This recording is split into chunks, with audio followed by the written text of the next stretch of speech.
ধন্যবাদ সবাইকে। আমি মোহাম্মদ মতিউর রহমান, রাষ্ট্রবিজ্ঞান ডিপার্টমেন্ট 18-19 সেশনের। আপনারা সকলে জানেন যে সরকারি তিতুমির কলেজকে একটি পূর্ণাঙ্গ বিশ্ববিদ্যালয় করার জন্য আমরা দীর্ঘদিন ধরে আন্দোলন করে আসছি। তারই প্রেক্ষাপটে আজকে আমাদের যে কর্মসূচি, তিতুমির কলেজকে সম্পূর্ণ শাটডাউন ঘোষণা করেছি আমরা। এই শাটডাউনের আওতায় থাকবে তিতুমির কলেজে একাডেমিকভাবে কোনো ধরনের ক্লাস এবং পরীক্ষা চলবে না। এরপরে আমরা গতকালকে ঘটনা একটু বলতে চাই যে গতকালকে কিছু কন্ট্রোভার্সি আমাদেরকে নিয়ে হচ্ছে, ব্যাপারগুলো ক্লিয়ার করা দরকার আপনাদের মাধ্যমে। আমরা মনে করি সাংবাদিকদের মাধ্যমে পুরো দেশ এই ব্যাপারগুলো জানতে পারবে। প্রথমত, আমরা দীর্ঘদিন ধরে আমরা এই আন্দোলন চালিয়ে আসতেছি।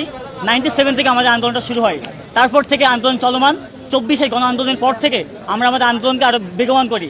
তারপর থেকে বিভিন্ন মন্ত্রণালয়, প্রধান উপদেষ্টা থেকে শুরু করে রাষ্ট্রপতি থেকে শুরু করে ইউজিসি, শিক্ষা মন্ত্রণালয়, সব জায়গায় দায়িত্বশীলভাবে প্রশাসনিক ওয়েতে সম্পূর্ণ পলিসি মেনটেন করে আমরা আমাদের যে বক্তব্যগুলো, আমার দাবিগুলো আমরা পেশ করে আসতেছি। কিন্তু গত 3 মাসে দায়িত্বশীল জায়গা থেকে কোনো ধরনের বার্তা, কোনো ধরনের আশা আমাদের কাছে আসে নাই। যার কারণে আমরা গতকাল আপনারা দেখছি আমরা রেলগেট এবং সড়কপথ অবরোধ করছি। এই জায়গায় কিছু কন্ট্রোভার্সি আছে ট্রেনের রিলস ওয়ানে। প্রথমত, এটাকে কোনো কিছুতে জাস্টিফাই করা যাবে না। এটা অপরাধ, মানে এটা অপরাধ। আমরা সকলে বিশ্বাস করি এটা একটা অপরাধ এবং আমরা এটা নিয়ে চরমভাবে দুঃখিত, আমরা লজ্জিত। আমরা দেশের মানুষের কাছে ক্ষমা চেয়েছি। দ্বিতীয়ত, যে পরিবারটি আহত হয়েছে সেই পরিবারের সাথে আমরা যোগাযোগ করেছি, তাদের কাছে আমরা যাব, তাদেরকে যে সহযোগিতা দরকার বা যে ক্ষমাটা চাওয়া দরকার আমরা সেটা চাইবো তিতুমির কলেজের পক্ষ থেকে, তিতুমির কলেজের সাধারণ শিক্ষার্থীর পক্ষ থেকে। 2 নাম্বার, আপনারা দেখবেন আমাদেরকে নিয়ে যারা এই নিউজগুলো ছড়াচ্ছে তারা আসলে কারা। প্রথমত, আমাদের এইখানে মেইন প্রতিদ্বন্দ্বী এখন আমাদের এই 7টা কলেজ ছিল। 7টা কলেজের তিতুমির কলেজ যখন আলাদা হয়ে গেল তখন 6টা কলেজ আমাদেরকে নিয়ে বিভিন্নভাবে মন্তব্য করতে থাকলো।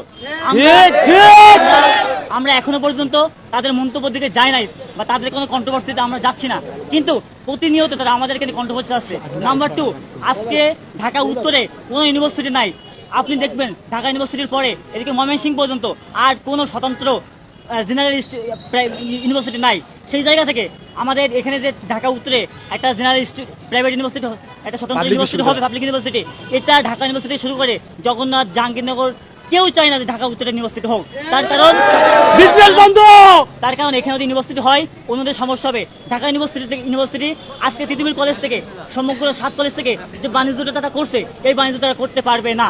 তো এই জায়গা থেকে আমাদের গতকালকে যে কর্মসূচি এবং আজকে যে কর্মসূচি, একটু পরে আমরা জানতে পারবো যে প্রধান উপদেষ্টার সাথে 4 জন নেতা তারা বসবেন, শিক্ষা মন্ত্রণালয় থেকে শুরু করে 4 জন হাইকমান্ড তারা বসবেন, বসে আলোচনা করবেন। আলোচনার প্রধান উপদেষ্টা বসবেন, শিক্ষা মন্ত্রণালয়ের শিক্ষা উপদেষ্টা বসবেন, তার যে প্রতিমন্ত্রী তিনি বসবেন এবং সম্ভবত না হিসাবে বসতে পারেন। তো এই 4 জন তারা বসবেন।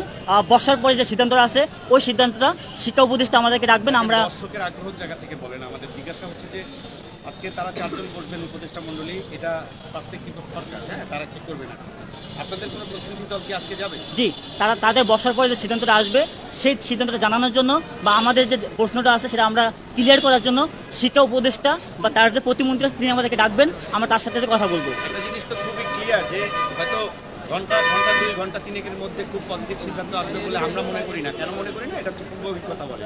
এখন যদি খুব একটা পজিটিভ সিদ্ধান্ত না আসে তাহলে আপনারা কোন যদি পজিটিভ কোনো সিদ্ধান্ত না আসে, আমাদের যে চলমান কর্মসূচি মহাখালী, বারাসাত টু মহাখালী, এই বারাসাত টু মহাখালী কিন্তু এটা চলমান এবং আজকে সরকার যে আমাদেরকে ডাকছে, আমাদের যে আলোচনা হবে, এইটাকে আমরা সম্মান রেখে ওই কর্মসূচিটা আজকে আমরা স্থগিত করে রেখেছি। কিন্তু যদি আজকে রাষ্ট্রপক্ষ থেকে সঠিক কোনো সিদ্ধান্ত না আসে, যৌক্তিক কোনো সিদ্ধান্ত না আসে, ওই যে কর্মসূচি মহাখালী, বারাসাত টু মহাখালী, এটা চলমান থাকবে। এই মুহূর্তে যৌক্তিক সিদ্ধান্তটাকে কি মনে করছেন? মানে আমি বলতে চাচ্ছি এই মুহূর্তে তো বলে দিবেন না যে তোমাদেরকে না, একটি বিষয় ক্লিয়ার করে দিই, এই বিষয় ক্লিয়ার করে দিই। আমরা বলছি না যে এখনই আমাদের বিশ্ববিদ্যালয় করে দিতে হবে।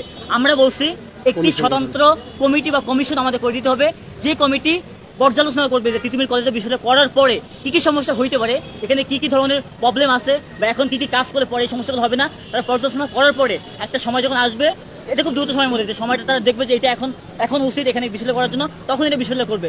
আমরা বলছি না যে আজকে আমাদের বিশ্ববিদ্যালয় করে দেন। এই ধরনের কোনো পরামর্শ বা ওদের কাছ থেকে না আসে তাহলে কি আপনারা সেই প্রধান সড়ক অবরোধের মতো জি আমাদের যাবেন? যেহেতু গতকালকে আপনাদের যে কর্মসূচি সেখানে একটা ছোট বড় যাই হোক একটা অনবহিত ঘটনা ঘটে গেছে, তাহলে আপনাদের এই আন্দোলনকে কেন্দ্র করে তো আরো ধরনের ঘটনা ঘটার সুযোগ থাকতে পারে। সেই সুযোগটা কি আপনারা দিবেন কিনা, নাকি আপনারা অন্য ওয়েতে আন্দোলন করবেন? ধন্যবাদ। ব্যাপারটা হচ্ছে যে দেখেন, 2 থেকে 3 জনের জন্য পুরো আন্দোলনকে আপনি প্রশ্নবিদ্ধ করতে পারেন না। 2 থেকে 3 জনের উপর তিতুমির কলেজ প্রস্তুত হতে পারে না। এখন যারা একটা কন্ট্রোভার্সি করছে, হ্যাঁ আমরা বলছি এটাকে কোনোভাবে জাস্টিফাই করা যাবে না, এটা অপরাধ মানে অপরাধী, আমি স্বীকার করছি। কিন্তু পরবর্তীতে এই ব্যাপারগুলো আমরা আরো বেশি সজাগ থাকবো, আমাদের ব্যাকআপে আমরা কিছু টিম রাখবো যাতে করে এই ধরনের কোনো সহিংসতা সৃষ্টি না হতে পারে।